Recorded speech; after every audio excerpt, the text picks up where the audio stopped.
posible entender que la haga Dios? ¿Será de veras Dios quien hace estas cosas? Cuenta el cuento que se hizo un gran silencio. No, no es Dios quien hace todo eso, es el patrón. Yo quería citar esto que llegó a mí hace algún tiempo, porque cuando nosotros hablamos de la internacionalización, nos pasa en la internacionalización de la educación superior, vemos en numerosas ocasiones que muchos de nuestros jóvenes siguen teniendo un deslumbramiento por lo foráneo. Lo foráneo me refiero a todo aquello que es ajeno a América Latina.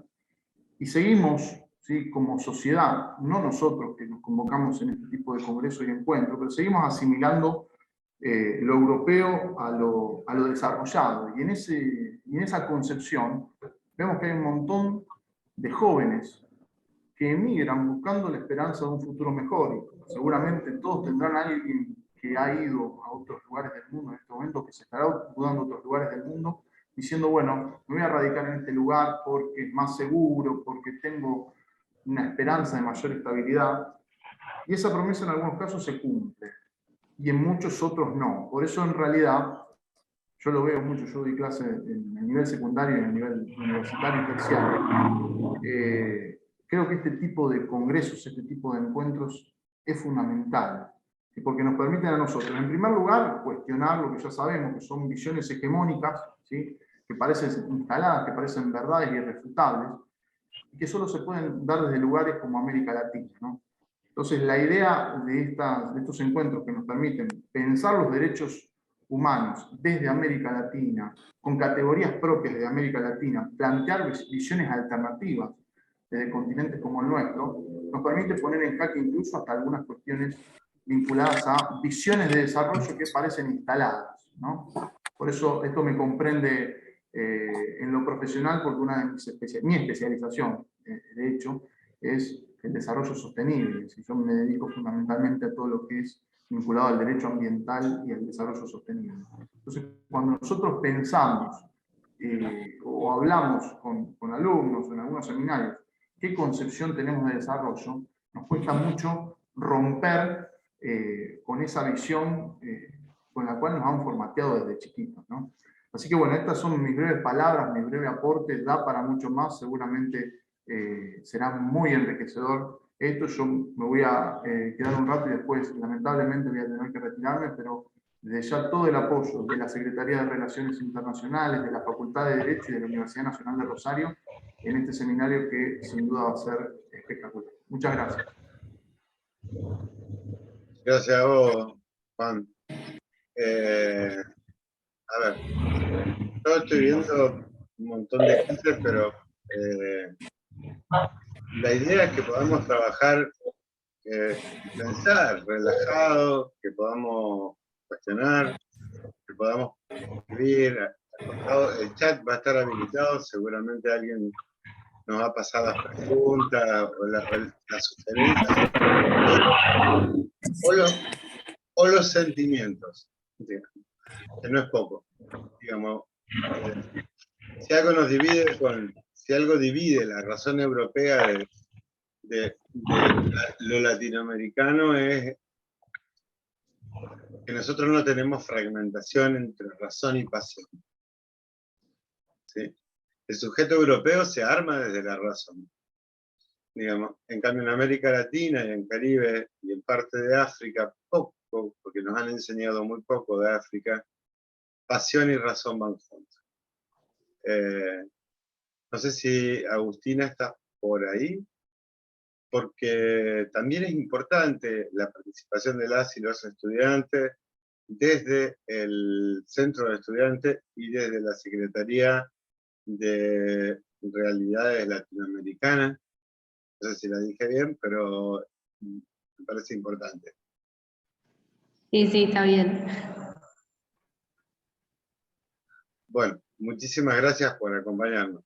Sabemos que somos 8 universidades y institutos de educación superior.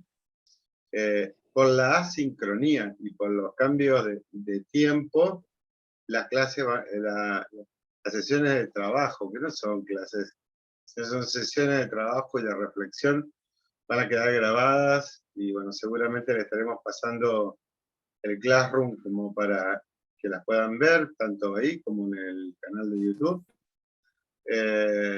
Bueno, agradecer a la Universidad de Brasil, a la Universidad Autónoma de México, a la Universidad Central de Venezuela, a la Universidad de Barranquilla, Colombia, a la Universidad Autónoma de Madrid, a la Cátedra UNESCO de Educación para la Paz, de Cultura de Paz y Derechos Humanos, al Instituto Tecnoecuatoriano en su cumpleaños, siempre, por la confianza y por el afecto que intenta transmitir. Esto que ahora hablamos de habilidades con uno de los colegas socioemocionales, digamos, para no decirle blandas, para no descalificarlas como blandas. Creo que los temas de reflexión son tan blandos que nos tenemos que ser suficientemente duros como para poder sostenerlo y sostener los procesos de formación y los procesos de aprendizaje. Agradecer a la Universidad de Río Grande do Sul, agradecer al Instituto de Educación Superior La Salle, en el nivel terciario, a las secretarías, a la Secretaría del Centro de Estudiantes. Seguramente lo van a ver muchos a esto y iremos intercambiando. Entre ustedes la recomendación es conózcanse, compartan, vivan realidades diferentes. Esto que decía Juan Manuel me parece que es fundante. ¿Le parece que Dios hubiera sido tan injusto? Me parece que es un eje interesante como para transversalizar nuestras reflexiones, ¿no? No hay nada natural. Tenemos todo construido y depende de poder armar y desarmar matrices el tema de la construcción. Que estén los estudiantes para nosotros también es una voz que a veces no escuchamos. Lo dejo al director.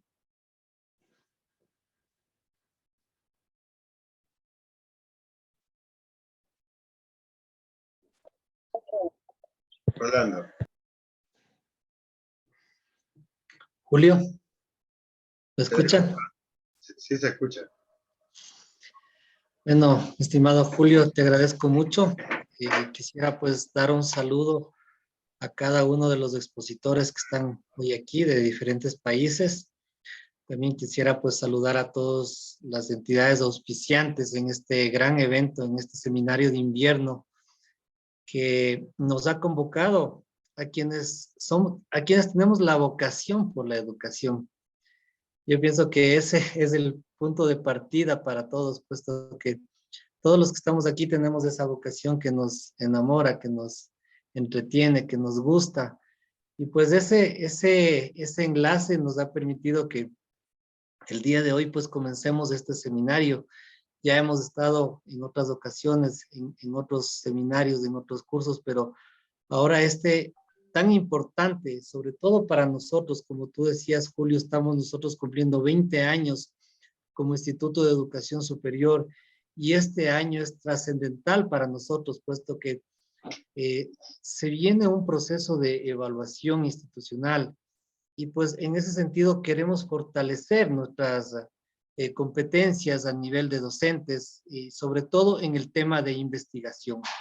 Entonces cae muy bien el que podamos, pues nosotros, con estos ejes temáticos del seminario de invierno, con las pedagogías críticas, las pedagogías latinoamericanas, los derechos humanos que son muy importantes, podamos enriquecer todo este bagaje de conocimientos para que estemos preparados para el tema de la investigación. Nosotros, pues, a través de los años hemos tenido muchas fortalezas en el tema de docencia, tal vez en el tema de vinculación, pero sí tenemos que reforzar aún más en el tema de investigación.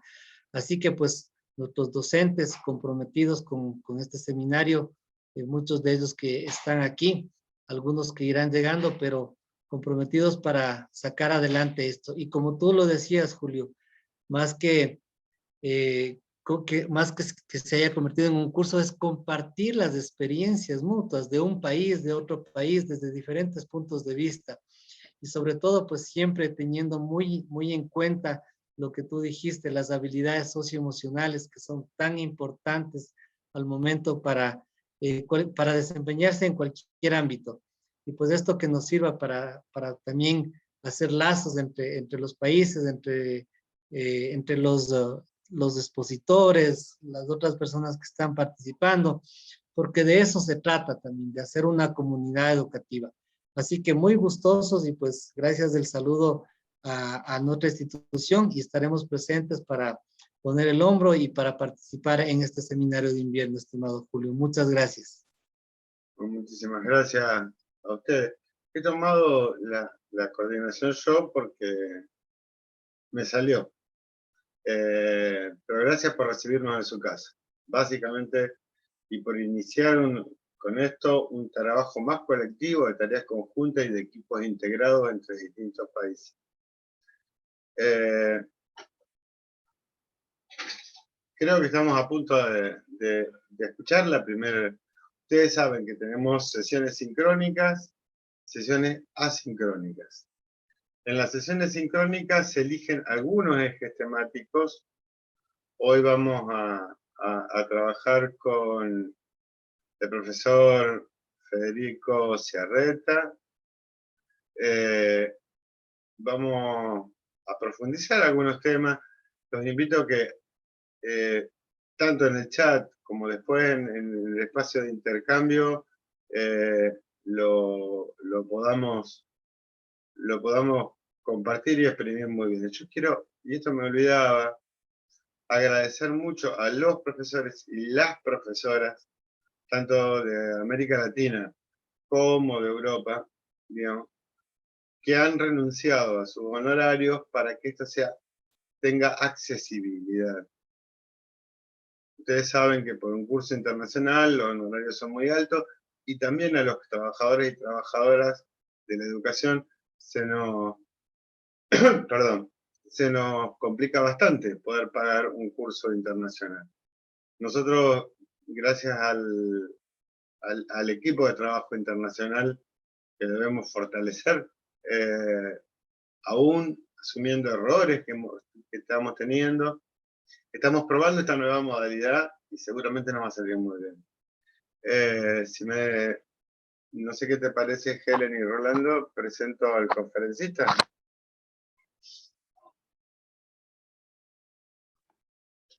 Adelante, Julio, por favor. Bien. Hoy nos acompaña el profesor Federico Ciarreta. Es licenciado en psicología, psicólogo clínico, docente de la entidad madre organizadora que es el Instituto de Análisis de Políticas Públicas y de Derechos Humanos. Ahí coordina la parte de grado y posgrado en el área, y coordina parte del área de salud mental. Es docente de la asignatura, docente titular de la asignatura de Salud Pública y Salud Mental en la Universidad Abierta Interamericana con sede en Rosario. Es docente de Teoría de los Sistemas en la Universidad también Abierta Interamericana de Rosario. Federico es una persona de mucha confianza nuestra y un consultor permanente. Agradecerte, Federico, tu disponibilidad. El aula es tuya. Es con el aula. No, la matriz moderna siempre queda, ¿no? Este espacio es tuyo. Y bueno, agradecerles a estudiantes, docentes, graduados que están participando en esta conferencia y en este proceso que vamos a hacer, de aprender, desaprender, aprender, desaprender. Y bueno, ya dejamos en tus manos, Federico, porque tenemos una hora nada más de trabajo. Feliz cumpleaños al instituto y a ponerle garra y fuerza. Saben que cuentan con nosotros eh, por un Ecuador más justo también. Bueno, gracias por la presentación, Julio, la confianza, la invitación, gracias a todos y a todas por el espacio. Me tomo el atrevimiento de corregirte, Julio, el aula no es mía, sino la hacemos entre todos y todas los que estamos aquí. Esa es la dinámica de esta conversación que vamos a tener, a donde vamos a por ahí a generar nuevos interrogantes en ciertas temáticas. Interesante, Juan Manuel, no nos conocemos, pero me das un pie muy significativo con tu relato, justamente por el motivo que habíamos pensado para trabajar hoy, que tenía que ver con, obviamente, ¿no? Partiendo desde la base de los derechos humanos, trabajar estos términos como posicionamientos hegemónicos que hoy en día priman implícitamente porque hay una naturalización en cuanto a ciertos roles que se les atribuyen a algunas figuras que, entre comillas, podemos decir este término, terminan teniendo un ejercicio de un poder implícito, a donde si nos basamos en este paradigma, lo vemos mucho quienes estamos en el área de docencia y también experimentamos otros áreas como por ejemplo el área de salud. Y creo que es interesante arrancar desde acá, en primera instancia teniendo en consideración qué son los derechos humanos, y es como decimos siempre, y si en algún momento tuvieron la oportunidad de escucharme, utilizamos esta cálida descripción que es el cuidado de las personas, ¿sí? Y de ahí parte todo. A partir de ello, teniendo en cuenta lo que nos convoca hoy aquí, trabajar un término como un posicionamiento hegemónico, ¿no? A donde sabemos muy bien que este concepto hace referencia a todo lo que esté relacionado con una figura de poder, una figura de respeto, de idealización, pero que en parte termina generando distancia, inhibición, y en concordancia a eso una lejanía del orden de lo vincular también, ¿no? Y acá ustedes se preguntarán cómo lo podríamos internalizar con la pedagogía críticas y latinoamericanas, ¿no? Claramente entro en el pie que dio Juan Manuel y citamos a lo que plantea, ¿no? ¿Cierto? Freire en función a el concepto de lo que es la educación y que lo que nos deja con una nueva política y rompe con el posicionamiento del paradigma de la vieja escuela, a donde el rol de o la docente era ese ser intocable, irrefutable e indiscutible para poder bajarlo de la tarima y llevar a la proximidad con el alumno y alumna y ser quien acompañe, quien transmita y quien también se nutra de los conocimientos de aquellos o aquellas que está acompañando en ese proceso, ¿sí? En relación a eso, también, ¿por qué se nos ocurrió, o en este caso se me ocurrió elaborar un poco este concepto, viniendo de lo que tiene que ver con el paradigma de educación, pero también dándole concordancia al área de salud, a donde hoy hablar de salud y educación me parece ya una situación que es no hablarlas por separado, sino que integrarla, más aún con con los problemas socioculturales que nosotros estamos teniendo en América Latina actualmente. Abordarlas por separado es un acto de expulsión a dos disciplinas que se necesitan mutuamente, ¿sí? Eso es interesante también pensarlo desde ahí, porque cuando rompemos con esta mirada epistemológica de lo que es la hegemonía, que es correrlo de ese saber absoluto, desde ese posicionamiento dogmático, nos da el lugar a poder deconstruir y construir nuevos conceptos. Y acá entra un tema que se han abordado en seminarios anteriores, que es interesante, que es el tema de la estigmatización. ¿Sí? ¿A qué me refiero con ello? ¿No? Que son, como bien sabemos, que son una serie de atributos que se utilizan para definir determinados determinadas personas, podríamos decir, determinadas cualidades, y a donde eso terminan generando ciertas creencias que puede generar un juicio valorativo del tanto de lo positivo o de lo negativo. Y eso será en función a cómo esté significado en relación a la cultura, ¿no? A ver, lo interesante es que podamos pensar integralmente y no todos conceptos por separados. Creo que estamos en plena transición, en plena crisis de reformular ese paradigma anterior y poder solidificarnos en este nuevo paradigma, ¿no? A donde hablamos de un paradigma de una nueva escuela, a donde el poder hegemónico del docente o la docente se termina diluyendo para pasar a ser igualdad en condiciones y en derechos, con un rol establecido, obviamente, pero desde una cercanía y una proximidad a donde uno termina generando un lazo y un acercamiento, quería utilizar una palabra asertiva, para poder generar un vínculo afectivo que sea vehiculizador en cuanto a generar interrogantes, ¿no? ¿Me van siguiendo con lo que voy planteando? ¿Sí? Entonces, me parece que empezar a integrar conceptos tan importantes que nos atraviesan como sociedades es lo que nos va enriqueciendo en los pilares fundamentales de la sociedad, ¿ah? Que hace que la persona se la respete en su integridad en relación a los derechos humanos.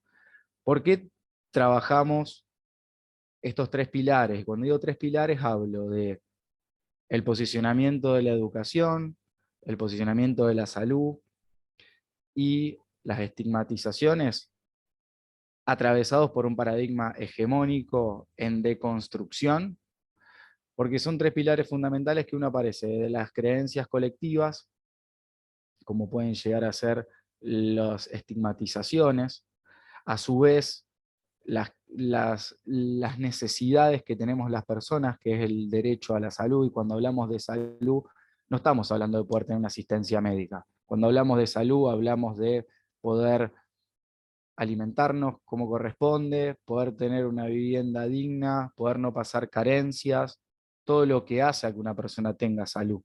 Y si tiene la posibilidad de acceder a ello, ahí viene en concordancia lo que es el aprendizaje, que el aprendizaje ya hoy día irrumpe y transgrede los espacios educativos, formales, ¿no? Estamos de acuerdo que todos acá que los espacios educativos formales son las instituciones, pero no solo las personas conocen en las instituciones. Lo que Juan claramente nos transmitió en relación a este fragmento de Freire, fíjense cómo ahí cada persona comparte un saber. Entonces, ¿a dónde está nomenclado de que nosotros, porque tuvimos el acceso a ciertas categorías académicas, vamos a saber más que aquel o aquella que no ha podido acceder a un espacio educativo formal? ¿Sí? Entonces, a partir de eso empezamos a deconstruir ciertos atributos que le generamos al otro o a otras personas a la hora de plantearnos en concordancia a lo que nosotros estamos queriendo poder primar, que son los derechos humanos.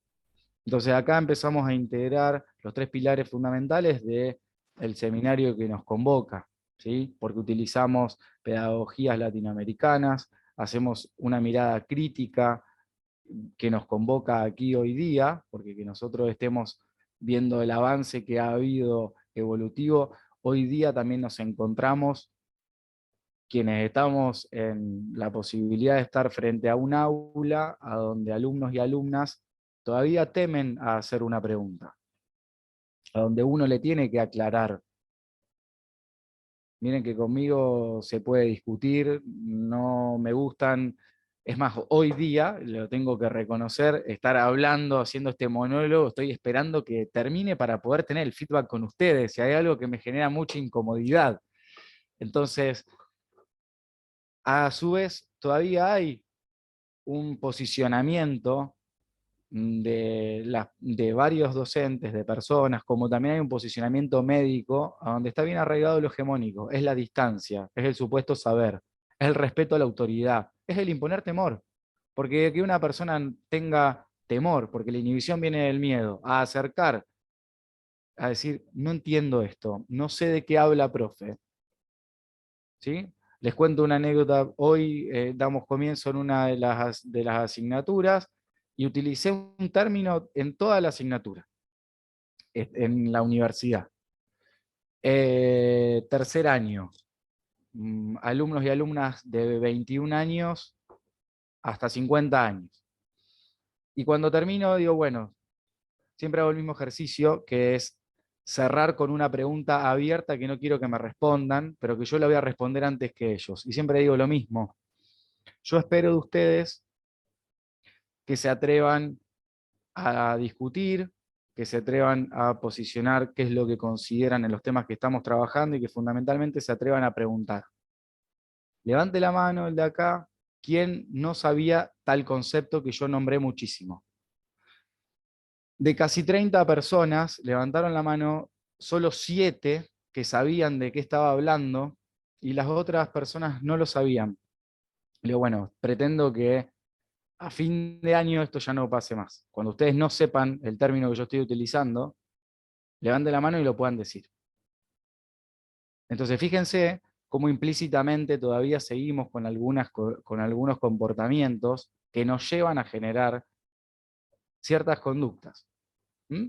Entonces, eso me parece interesante porque mayormente lo que nosotros nos tenemos que proponer es generar un lazo de confianza para con las personas con las que estamos trabajando en el rol que tengamos, sea el que sea. Y me parece que de acá es un buen momento para empezar a deconstruir ciertos pensamientos, a donde en relación a, si lo vemos en términos analíticos, en relación a atributos, podríamos decir que ahí es toda la connotación que se le da y se le genera a esa persona que está con la tiza en la mano, como se dice.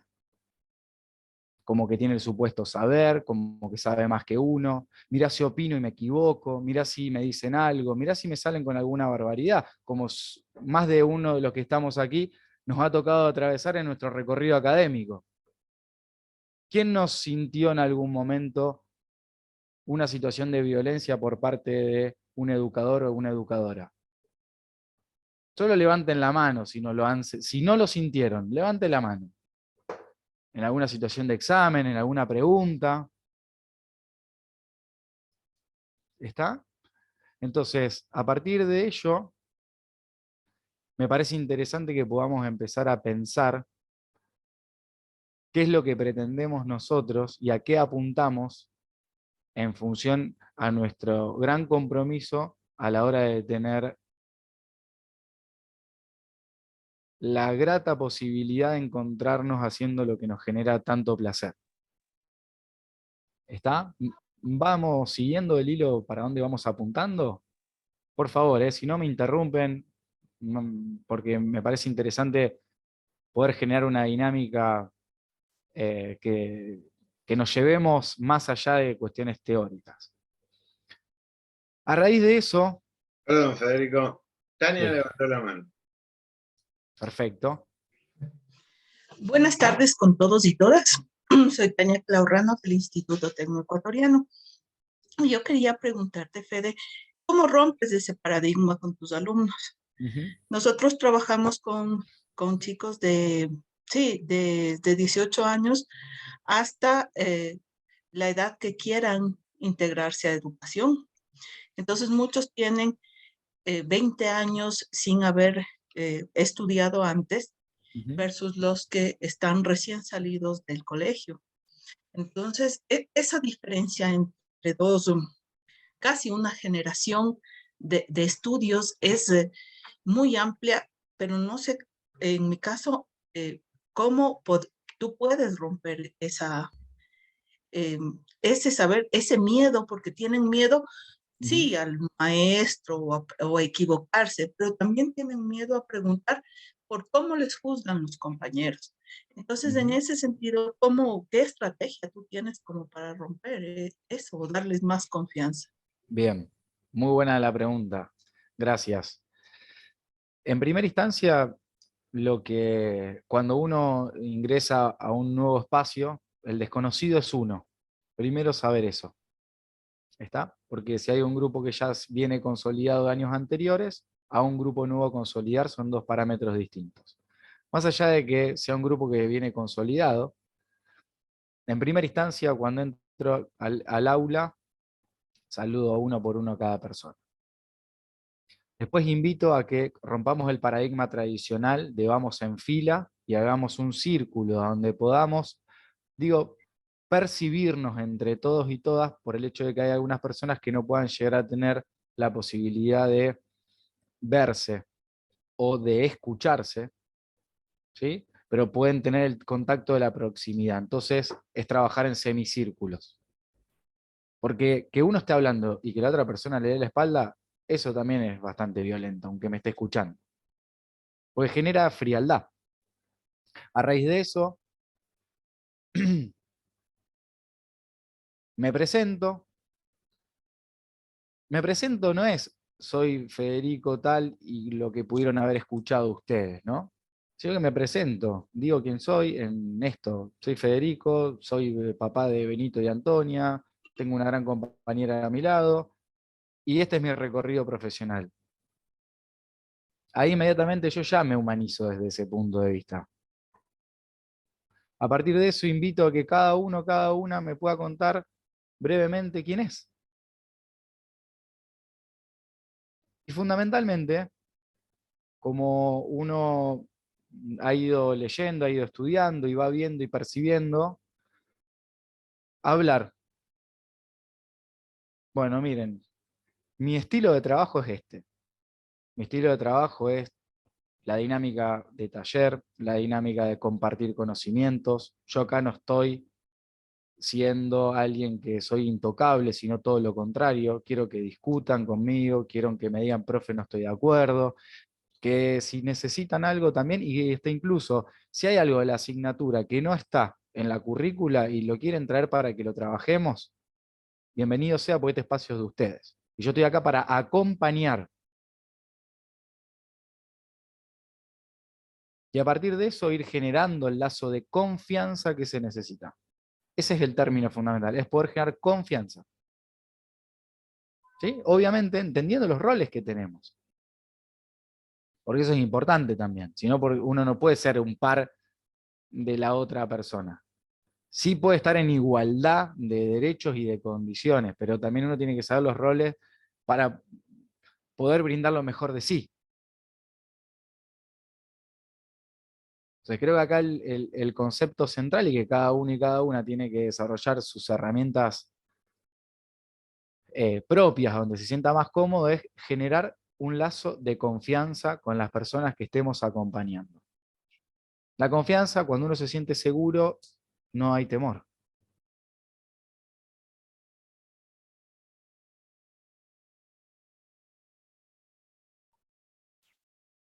¿Pude responderte, Diana? Sí, Federico. Sí, me respondiste, me diste unos tips que los estaba escribiendo a mano, por eso no pude responderte a la velocidad. Bárbaro. Pero sí, me encantaron. Tienes toda la razón, la forma de presentación. Sí tengo que modificarla en mi caso porque era mucho más técnica, humana, y romper esa parte sí da mucha más confianza. Entonces sí me agradó muchísimo. Bien. Es que la figura del maestro es súper importante en esos momentos. Ajá. Y con los estudiantes.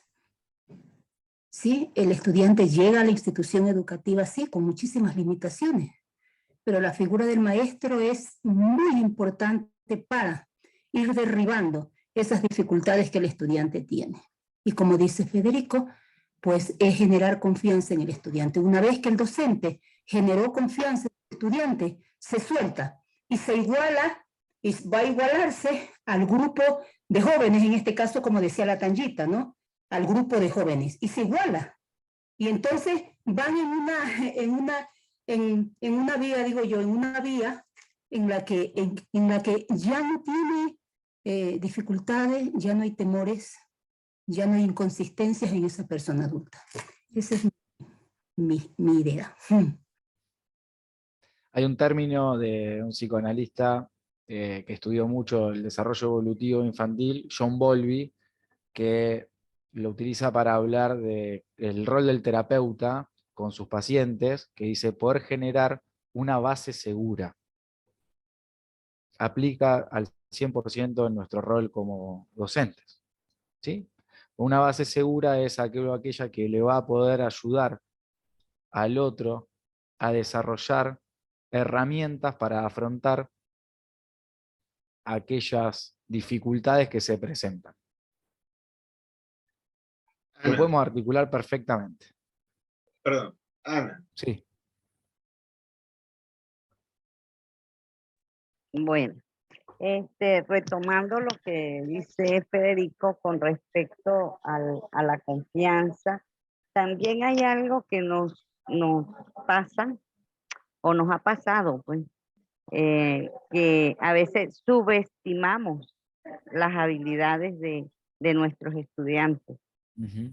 Pensamos que tenemos el poder y tenemos todo el conocimiento y lo que estamos es cerrándonos a nosotros mismos a ese aprendizaje, porque a veces los estudiantes ven los aspectos o las circunstancias o las situaciones desde otra perspectiva totalmente distinta a la que estamos acostumbrados a veces a presentarnos ante el grupo de estudiantes. Entonces, y a veces nos desarman Uh-huh. con sus participaciones.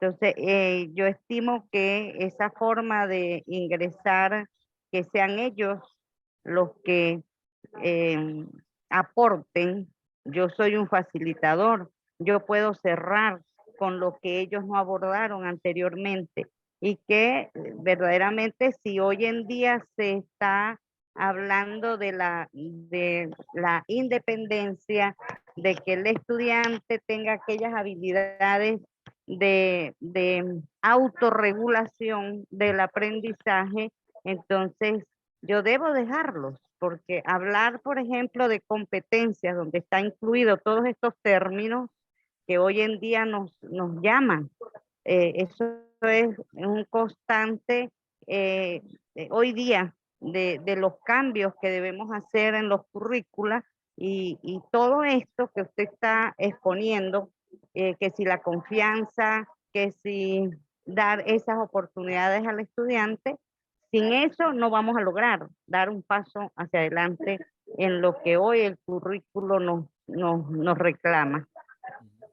Era más que eso lo que quería aportar. Y Ana también me da el pie para cuando ella cita lo de los jóvenes, ¿no? Ahí podemos tomar bien este concepto de cierta estigmatización para con las adolescencias, ¿no? A donde es la edad, por lo menos aquí en Argentina, se le hace todos estos atributos. Es la edad del tonto, es la edad del pavo, se le coarta la libertad en cuanto a sus opiniones. Bueno, vos no opines, no, no. O sea, todavía te falta, cuando seas grande vas a entender, ¿no? No, ¿y vos de dónde sacaste eso? ¿Sabes todo lo que yo viví antes de que vos digas esto? Todo el tiempo son desvalorizaciones permanentes, desde una creencia preestablecida que por estar en la etapa evolutiva de la vida en la que se encuentran, no son competentes. Esa persona empieza a generar su identidad en función de eso, porque genera mucha creencia en el sí mismo. Cuando hablo del sí mismo, hablo de la construcción de cómo se ve esa persona a sí misma. No nos olvidemos que, me meto un poquito en, bueno, pero que también esto nos aborda a nosotros, ¿no? Que tiene que ver una de las franjas etarias más golpeadas en los últimos tiempos con situaciones de tragedia, de autolesiones e inclusive de pérdida voluntaria de la vida, son los adolescentes. Entonces, si tomamos este eje central, porque muchos y muchas de los que estamos aquí, si estamos, cuando trabajamos en entidades educativas, ya sea secundarios, ya sea terciarios, ya sea universitarios o colegios primarios, nos encontramos con el mayor porcentaje son estas personas, son estas franjas etarias. Entonces, también pensemos en un momento de dónde viene, si antes estábamos hablando de la inhibición de la persona por levantar la mano con 22 años en un aula académica de una universidad, vámonos un poquito más atrás y deconstruyamos de dónde viene esa inhibición. El poder hegemónico aparece únicamente en un aula con un docente, con un paradigma de la vieja escuela. Aparece con el poder del guardapolvo blanco en una sala de un hospital, con un médico que te saluda con la mano y te hace solamente preguntas clínicas y no preguntas humanas. ¿Qué les parece?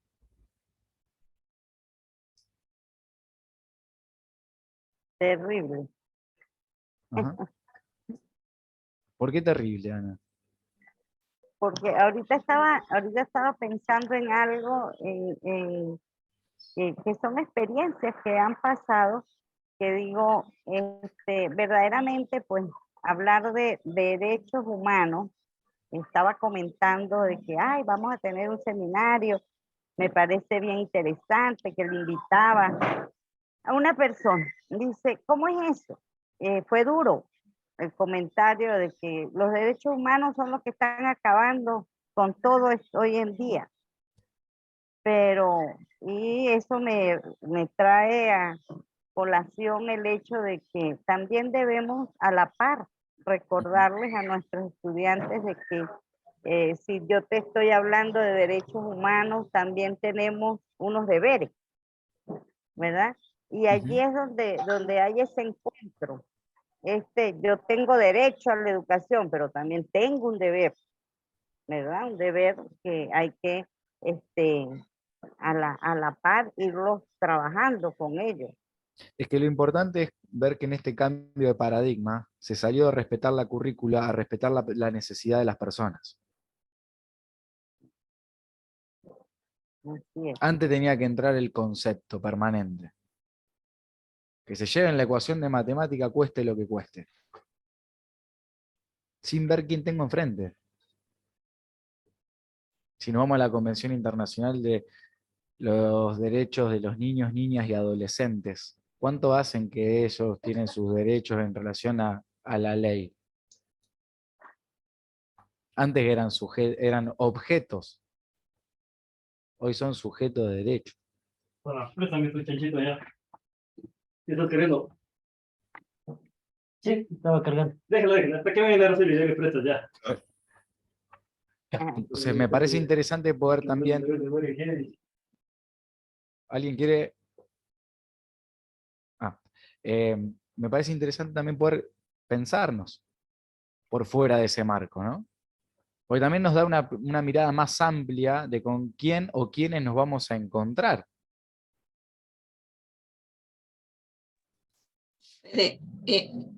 Sí, yo considero que todo lo que nos han mencionado, tanto mis compañeros como tú, tiene mucha razón, pero también es el enfoque que está teniendo en diferentes países la educación y el concepto que tenemos como educadores, en el que se está haciendo muy burocrático el proceso, ¿sí? Entonces, estamos más enfocados en cumplir un proceso, en ir directamente al proceso educativo, o sea, ¿qué voy a compartir con el estudiante?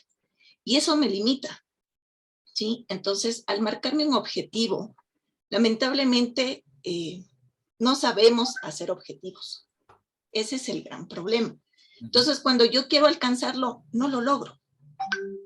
Por ejemplo, si voy a educar infantes, niños de 2 años, mi objetivo, ¿sí?, no sería que el niño aprenda a compartir, porque no puedo hacer que un niño de 2 años comparta, ¿sí? Yo debería indicar pertenencia. Entonces, que el niño aprenda el valor y la definición de pertenencia, qué es mío y qué es de la otra persona. Entonces, así aprendo. Ahora, si yo voy al nivel superior, que es en el que más o menos todos nos desarrollamos, la mayor parte de mis profesores me ponen conocer, ¿sí? Entonces yo doy una clase para que conozca. El estudiante ya viene con una base de conocimiento. Ahora es, ¿qué quiero que haga? Quiero que aplique, quiero que diseñe, quiero que elabore, etcétera, ¿no? Y es ahí donde surge ese proceso. Y hay una psicóloga que se llama Begoña Ibarrola, creo que es el nombre, si más no recuerdo. Ella habla de educar para sentir, ¿sí? En el que realmente debemos valorar la adaptación generacional que existe entre los diferentes rangos etarios que tenemos, en este caso en el instituto, de 18, 25, 40, progresivamente, en el que son tan adaptables que si tú unes un joven de 18 con un adulto de 40, se adaptan muy bien, pero el problema es mi profesor. No sabe cómo dar ese objetivo, cómo llegar a él. Sí, eso sería mi aporte. Bien. Yo, sí, me permitís, quiero retomar dos cosas que plantearon ya las y los colegas y estudiantes. Yo creo que hemos naturalizado y creo que no podemos dejar pasar los educadores y educadoras el tema de cómo hemos naturalizado determinadas prácticas. Y tanto que esto burocrático que planteaban recién los colegas, también es una cotidianidad. ¿Sí? Armo un programa, o me entregan los programas, los contenidos del currículum, y voy y repito. Y después evalúo. Hemos dejado ausente el aula de seres humanos. Y por el otro lado, creo que en la naturalización operamos hipócritamente. Digo, y me quiero referir al tema de estigma y autopercepción, ¿no? ¿Qué le pasa? ¿Qué nos pasa? Todos decimos, digamos, a las sociedades que no discriminamos. La discriminación es central en América Latina y Caribe. Digamos, esto tenemos que tenerlo en cuenta. La discriminación es constitutiva de la base del sistema y viene acompañada del tema de las desigualdades, como me planteaba. Estigmatizaciones y discriminaciones que tienen que ver hasta con la formación académica. Digo, un técnico no es lo mismo que un licenciado tampoco es lo mismo. Y estamos perdiendo seres humanos. ¿Cuál es el objetivo de nuestra acción? Bien, me gustaría mucho que trabaje el tema de la autopercepción por parte del sujeto, de la mirada del que está afuera. Y sobre todo cuando somos los docentes, ¿no?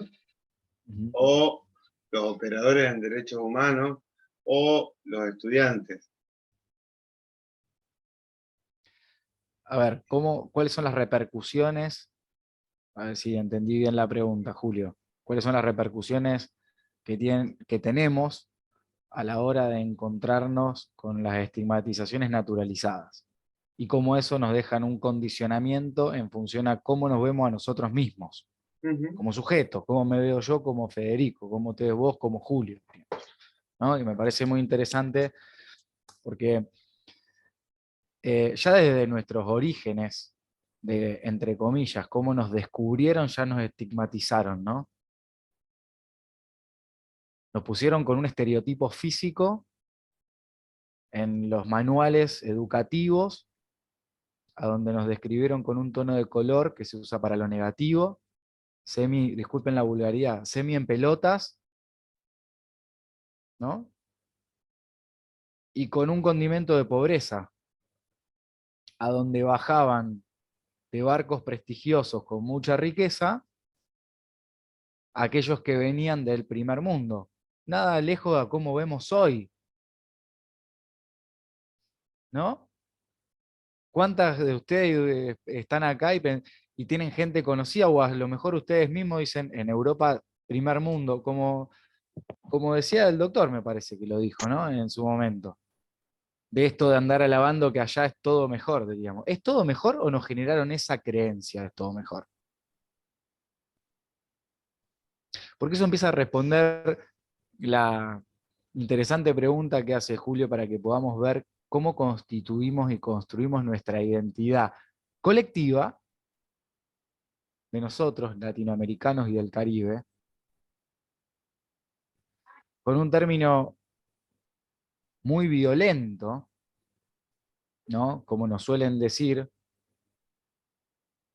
sudacas, afuera, y nosotros atribuyendo como que el primer mundo está allá.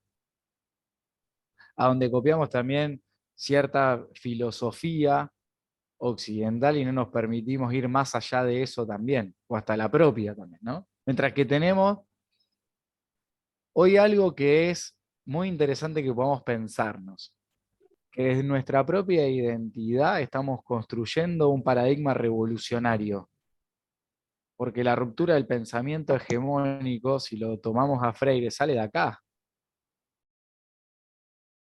¿o no es así?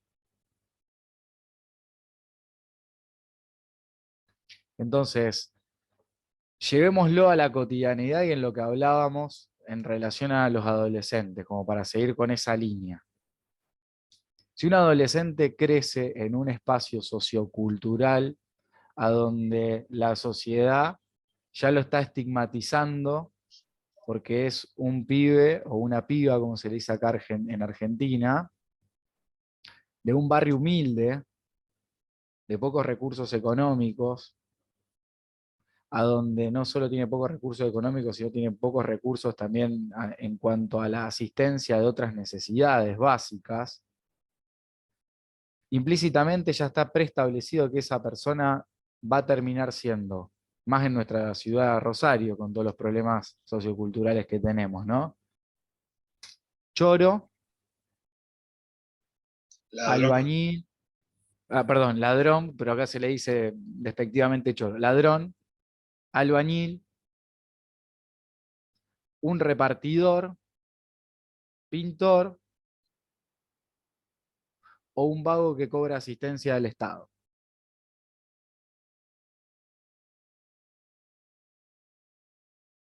Y si eso lo ponemos en paralelo a una persona de clase media, trabajadora, no nos vamos a ir al otro extremo,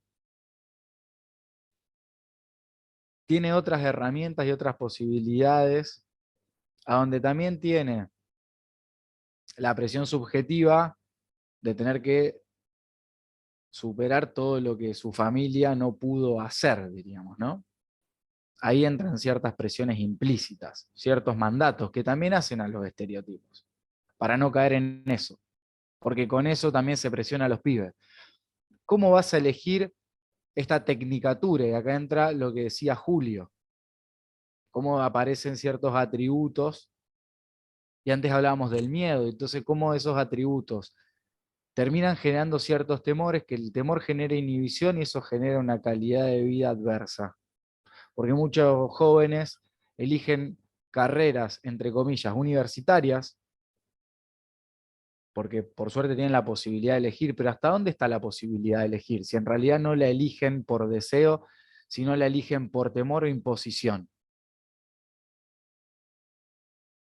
Y ese temor y esa imposición viene a raíz de ¿qué? De una serie de atributos que, mirá que con esto te vas a morir de hambre, ¿no?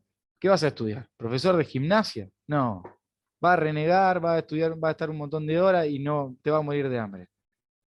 Metete y estudia carreras convencionales. Estudia medicina, estudia abogacía, estudia ciencias económicas. Fíjense cómo implícitamente, como decía Julio, aparece la naturalización de los estigmas, ¿no? De que si eso es bueno o eso es malo. Y esa estigmatización empieza a generar una creencia, esa creencia empieza a generar una identidad.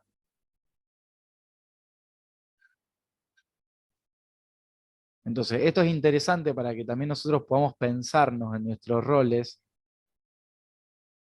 que un rol docente es un rol humanitario, que ese es el nuevo paradigma.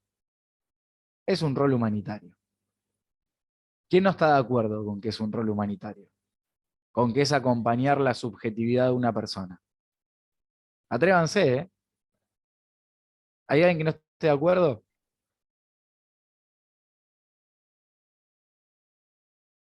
Ahora es al revés. ¿Por qué no están de acuerdo? Yo no estoy de acuerdo, o sea, yo estoy de acuerdo que es un rol humanitario porque la interacción entre el ceder o compartir el conocimiento, mucho o poco que tengas con otra persona, te da esa humanidad. Entonces, desde esa perspectiva, es un rol humanitario y siempre lo será. Y siempre ha sido un rol humanitario. El poder compartir, el poder brindar un poco de lo que tú sabes, sea de tus experiencias, sea de tu conocimiento que adquiriste a lo largo de tu vida. Entonces, por eso es maravilloso ser maestro.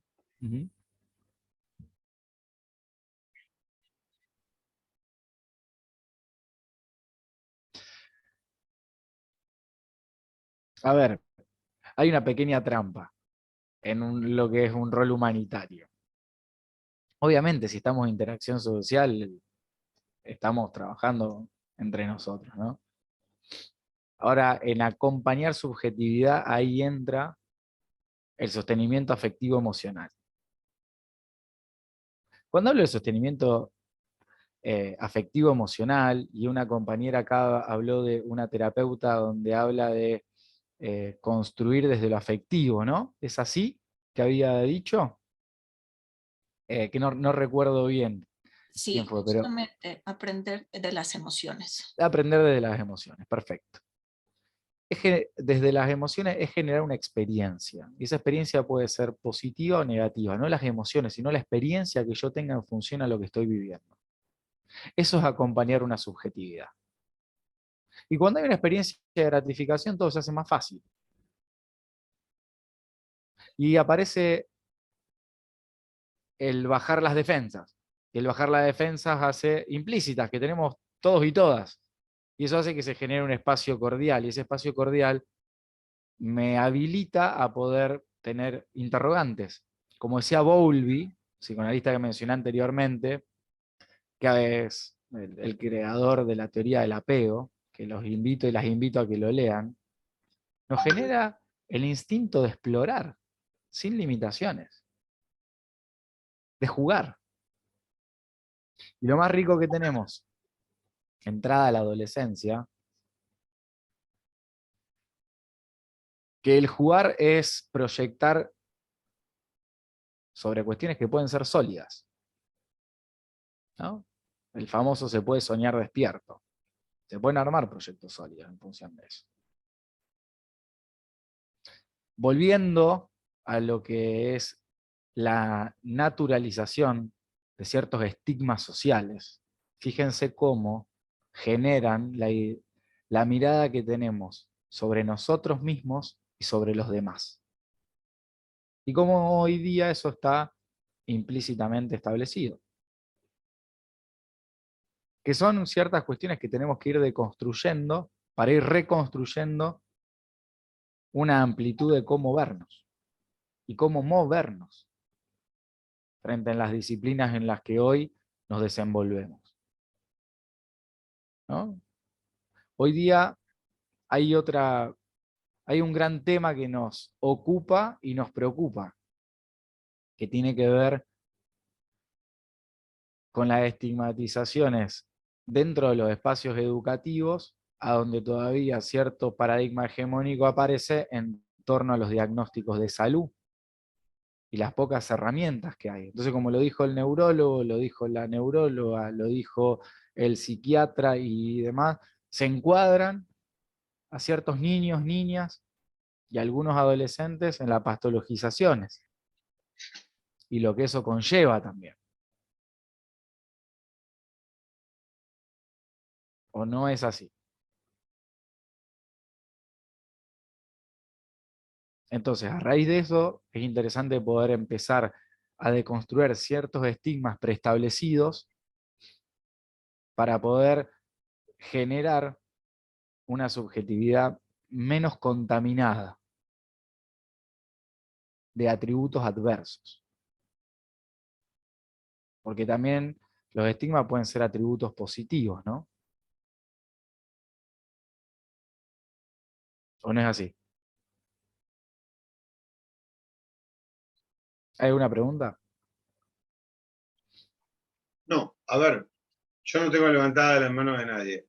Sí me gustaría, en este momento, por la dinámica, que después vamos a tener tiempo a poder trabajar, decirle que lo que está haciendo Federico es hablar sobre la fundamentación tanto de la educación como de los derechos humanos. Sí. Y en esto sí creo que nosotros tenemos que deconstruirnos nosotros, ¿sí? Los supuestos adultos. Creo que han logrado instalar en nosotros la idea, los medios de comunicación, la falta de crítica que podemos hacer, la falta de contacto con realidades, con otras realidades, la lógica, la falta de tiempo que nos quita el sistema, digamos. Que esto no es menor para nosotros y para los seres humanos. Digamos, creo que han logrado construir un estereotipo de derechos humanos que parece que estuviera reducido a determinados temas, ¿sí? Y creo que nosotros tenemos que habilitar en el campo epistemológico, en el campo teórico, y en el campo de la praxis, digamos, a ver, pensar cuáles son los problemas de hoy en nuestra América Latina, en mi contexto, desde lo local a lo global, ¿no? Para pensar qué estigma le obstaculiza a mí y al otro el poder acceder, usar, gozar y permanecer en la vigencia de los derechos. Somos países muy castigados, ¿no? Y cuando uno dice económicamente, yo me quedo corto. El castigo económico es un castigo simbólico. Y es un castigo que nos genera depresión, que nos genera bajón, y que va generando el deterioro del ser humano. Por eso con Rolando por ahí estamos estudiando el tema de habilidades socioemocionales como para fortalecerlo y darle un marco fuerte a las habilidades socioemocionales. A ver, creo que un docente o un operador, digo, que no conozca hoy, digamos, de línea de trabajo en materia de derechos humanos, digamos, solamente va a repetir. Pero a ver, y ahí vuelvo a lo que dicen los compañeros, digamos, es decirle, yo no únicamente tengo que saber lo teórico, sino poder hacer praxis de esto. Porque en el currículum oculto se nota permanentemente la crisis que tenemos los docentes, o los adultos con nuestros hijos, entre nuestra manera de pensar o decir que pensamos y la manera de hacer. Digo, me parece que abrís un debate sobre los fundamentos de los derechos, digamos, y de los deberes, digamos, derechos y deberes humanos, hacia el otro y hacia los estigmas. Nosotros somos terribles, hacia el negro, hacia el indígena, hacia, a ver, no escondamos lo que tenemos sobre la mesa, hacia el pobre. Hemos construido un estereotipo de miedo que lo alimentan los medios de comunicación, que tiene que ver con las pobrezas. Y pobrezas en las que lo han puesto otros y otras. Justamente, Julio, por eso mismo, y no sé qué les parece por la cuestión de tiempo, podemos abrir más preguntas y un debate más concreto, Julio. Pero un poco la idea de abordarlo de este modo desde mi humilde lugar y muy a gusto de estar acá y agradecido nuevamente por el espacio, era utilizar ciertas estrategias también de, de desorientarlos y desorientarlas en cuanto a temas sueltos, ¿sí? Que obviamente que los pudieron seguir perfectamente, pero salir de lo preestablecido también, ¿no? Con varios títulos que hemos elaborado, desde pensarnos desde un paradigma hegemónico, desde la educación, desde la salud, 100% desde la estigmatización, porque de ahí parten las creencias de quién es uno y cómo uno se posiciona frente al resto, que era lo que decía Julio, ¿no? Entonces, a partir de eso, es poder llevarnos de este espacio una mirada crítica y analítica del contexto en el que nosotros habitamos, para ver cómo nosotros nos reformulamos en ello, y consecuentemente vamos a generar una reformulación. ¿Se entiende? ¿Se comprende la idea? Puedo ser más claro ahora, diríamos, ¿no? Por eso ahora vamos a ordenar entre todos y entre todas algunos conceptos que a lo mejor le pudieron haber quedado un tanto confusos, pero todo va en pos y para políticas de derechos humanos dentro de nuestro gran compromiso, que es ser educadores, dentro y fuera de un aula, dentro y fuera de una institución. ¿Sí? Entonces, por eso mismo, a nosotros nos cuentan la historia ya estigmatizándonos, generando una creencia. Por eso yo le decía de los manuales educativos, o por lo menos aquí, cuando estamos en el proceso inicial, en la escuela primaria, acá se llama en Argentina, nos transmiten que a nosotros nos nos descubren. ¿Y cómo nos muestran que éramos nosotros?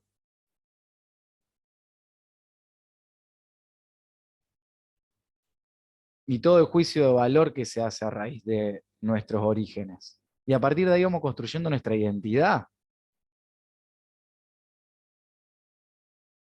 ¿no? ¿Y ahí cómo rompes ese paradigma? Ese paradigma de pobreza, ese paradigma de inferioridad. ¿Cómo puedes romper eso? A ver, es una pregunta interesante y compleja, que me parece que es empezar de adentro hacia afuera. ¿Y de qué manera? Viéndonos tal cual somos. Intentar de no caer en nosotros, generar estigmatización. En mostrarnos en función, a ver, en igualdad de condiciones. Y o más que nada en igualdad de derechos, ¿no? Habilitar, lo que hablábamos del ejemplo hoy en función a un espacio educativo.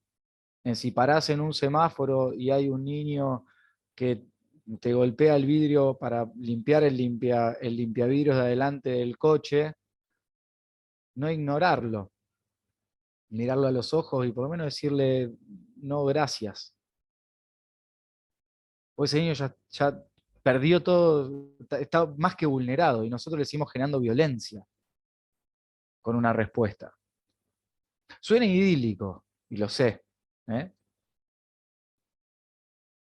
El tema que es empezar a generar una impronta distinta. Hay personas de Perú acá. ¿Sí, no? ¿No? No, está apagado el micrófono, Julio. Es el otro, ahí están en el otro grupo. Bien. Una anécdota breve. A mí me gusta mucho el deporte y la psicología en el deporte está cada vez más evolucionando.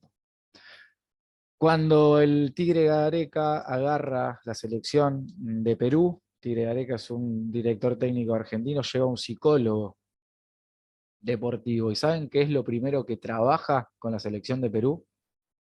Que cambie la identidad, porque los jugadores se veían como una selección que siempre perdía y no iba a ganar nada, y son todos jugadores de élite. Todos jugadores de élite. Es decir, que a nivel de capacidad están en las mismas condiciones que los jugadores de Colombia, de Ecuador, de Chile, de Argentina. Todos están en las grandes ligas, como se dice, ¿no? Y fíjense cómo aparece otra estigmatización por una grandes liga, en un espacio deportivo, en las injusticias del mundo, son las ligas en las que tienen mucho dinero, poder económico y donde se le puede pagar bien el salario a un deportista. Son grandes ligas por eso. Pero más allá de eso, está bueno para que nos quedemos con este concepto. Tania, sé que es complejo lo que preguntas.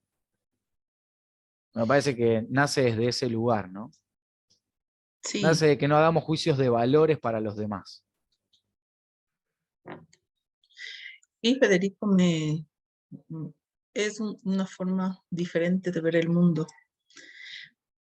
Y esa parte de los juicios, por ejemplo, sí hay que romper, yo estoy segura que se puede hacer. Con estas pequeñas cosas que tú nos estás dando, estas pequeñas ideas, se puede lograr muchas cosas. Muchas gracias. A vos. ¿Me permite, Federico, por favor? Sí, claro. Estoy escuchando esta tarde su presentación. Me parece muy importante que en las instituciones que forman docentes o en todas las instituciones que forman profesionales, que formamos profesionales, es muy interesante este tema de los derechos humanos, ¿sí? Porque realmente, personalmente, ahorita lo estoy poniendo en el tapete, ¿sí? Y veo qué tan importante es para el desarrollo de la educación de un profesional. Realmente lo digo, desde formación de docentes en nuestro país, muy poco se ha hecho en formación de derechos humanos. Todas las asignaturas posibles, todos los ámbitos posibles, menos este. Y entonces, personalmente, por eso me llama muchísimo la atención este tema. Solo eso quería acotar. Muchas gracias. Gracias a vos, Elsa. Profesor Rolando, solicita la palabra. Siga nomás, profesora Ana. Le cedo, yo voy después. Siga, por favor. Bueno, pero también, así como dice Fede, con respecto a la complejidad de las situaciones con que se presentan y su abordaje. Es importante, yo considero que ante todo la persona debe ser conocedor y de allí la intersubjetividad, ¿verdad? Que yo debo conocer para mí cuáles son esas necesidades que aspiro, porque de repente nosotros nos presentamos a una comunidad con ciertos planteamientos que creemos que van a servirle a la comunidad y que con eso le vamos a resolver los problemas, y cuando llegamos allí ellos nos dicen, no, es que yo no quiero que me resuelvan la situación de salud, yo lo que quiero es una cancha. Y uno Sí. allí dice, bueno, ¿cómo es esto? Entonces Mira, yo Ana. contrasto eso con Ujú. que yo debo ser conocedora de mi problema, y de allí que usted diga que es algo interno, ¿ya? Sí, y lo interesante es esto, y me hace el pie para decir algo que es muy, muy relevante para el tema que nos convoca. Perdón, Fede, Sí, por el tiempo, básicamente. sí, sí. Por favor, Betsy pasó una lista para llenar la asistencia. Complétenla, por favor. Muchísimas gracias. Sí, perdón, Federico. Bien, no. Hay un término de una psicoanalista comunitaria argentina que se llama Maritza Montero, que trabaja el abordaje a la comunidad y habla de un término que es interesante, que son las necesidades sentidas por la comunidad. Y el gran error de los profesionales que se acercan a las comunidades es imposición de necesidades. Y ahí está el choque, porque muchas veces nos queremos acercar a un espacio donde queremos dar una asistencia a los chicos y a las chicas para poder escolarizarlos. Y obviamente que es una necesidad, pero la necesidad que están teniendo no es esa como primaria. La primaria es que esos chicos puedan alimentarse correctamente. Que no se vayan a dormir con la panza vacía. Entonces ahí hay un choque. Y esos choques generan resistencia, esos choques generan dolor, y esos choques generan falta de entendimiento. Y generan ruptura. Y lo que necesitamos es esto. Entonces, también con simples preguntas que se dan cuando uno puede ser una base segura de esa comunidad, ¿no? Cuando uno puede ir teniendo esa confianza, diciendo, a ver, ¿qué están necesitando? Yo quiero acá venir a aportar, no quiero venir a imponer. Una vez que puedo aportar en esa necesidad, uno puede ir, tomando el término que decía Julio, ir desnaturalizando, que es otro término que utiliza Montero, la naturalización y la desnaturalización de la comunidad frente a los episodios que está viviendo. Todo un trabajo de artesanos poder trabajarlo de esa forma. Pero interesante, y te agradezco porque me diste el pie para poder manifestarlo desde ese lugar. No, ¿sí? y que hoy en día existen ya métodos para ese tipo de abordaje, como es el método Precede, que el área de la salud es muy empleado. Que hay la etapa de congelamiento y descongelamiento, que para todos estos aspectos y problemáticas sociales. Gracias, Ana. Rolando. Gracias, Fede. Yo quería comentar un poco lo que decía Tania, cómo hacerlo. Posiblemente no haya una fórmula, pero hay acciones con las que se puede empezar. Una de las acciones, por ejemplo, es justamente tener este tipo de seminarios.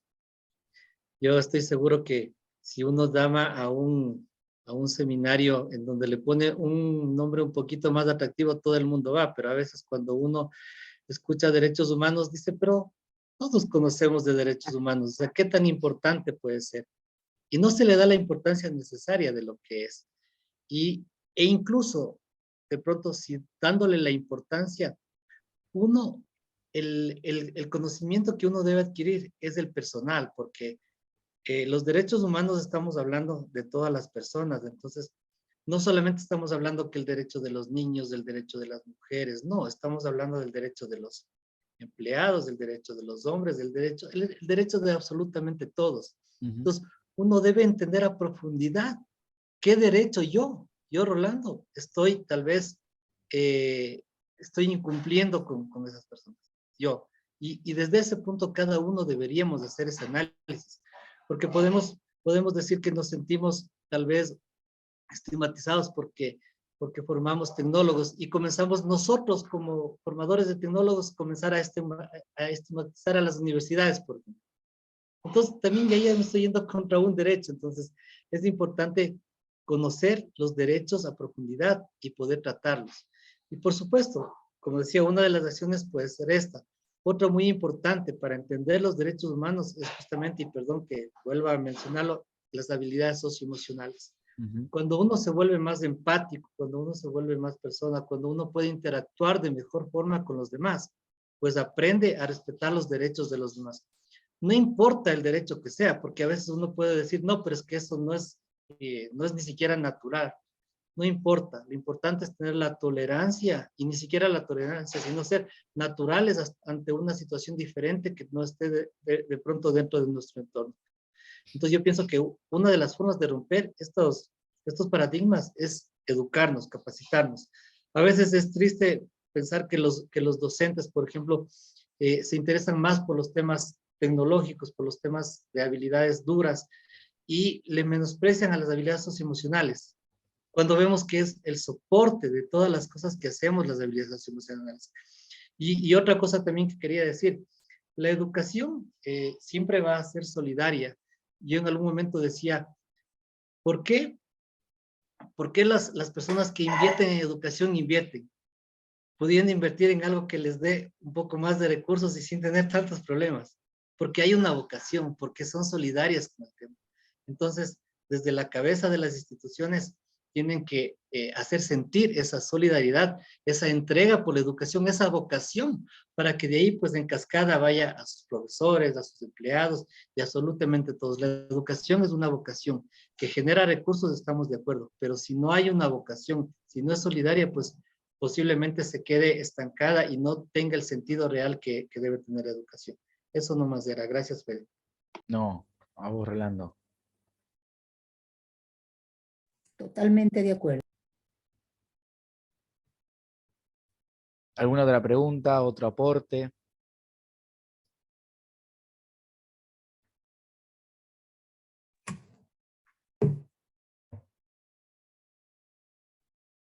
Bueno, me parece que pudimos hacer un gran abanico de los temas que vamos a trabajar en cada una de las sesiones sincrónicas y asincrónicas. Esta dinámica de la desestructuración es algo que tenemos que aprender para reestructurarnos y poder mirar qué propios estigmas estamos repitiendo en nuestras prácticas, y pensar este espacio, esta casa común, como casa común, y como un otro común, digamos. Nosotros somos muy respetuosos con los horarios. Solamente agradecerte, Federico, agradecerle a todos, a todas y a todos. La charla va a quedar en el Classroom. La pueden volver a escuchar las veces que sea. También va a haber material de algunas consignas para el que le interese trabajar un poco el tema de estereotipos, estigmas y las prácticas en materia de derechos, bueno, como es el derecho a la educación. Helen, no sé si quieres cerrar. Rolando, despedirte. Gracias, Federico, gracias. No, Sí, muchas gracias gracias. a ustedes por el espacio. Gracias, excelente. Muchas gracias a todos.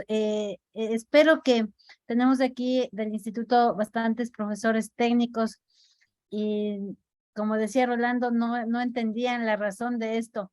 Espero que con tus palabras, Federico, podamos haber llegado al centro y de verdad se produzcan cambios importantes que nos ayuden a llegar a los estudiantes, que nos ayuden a cambiar esa forma de dar clases, esa forma de recibir los conocimientos y que en serio, como reza nuestro modelo educativo, hagamos de esos profesionales críticos de cada una de las acciones que van haciendo en la vida. Muchas gracias, Julio, muchas gracias a todos, Rolando, Federico, y nos vemos pronto.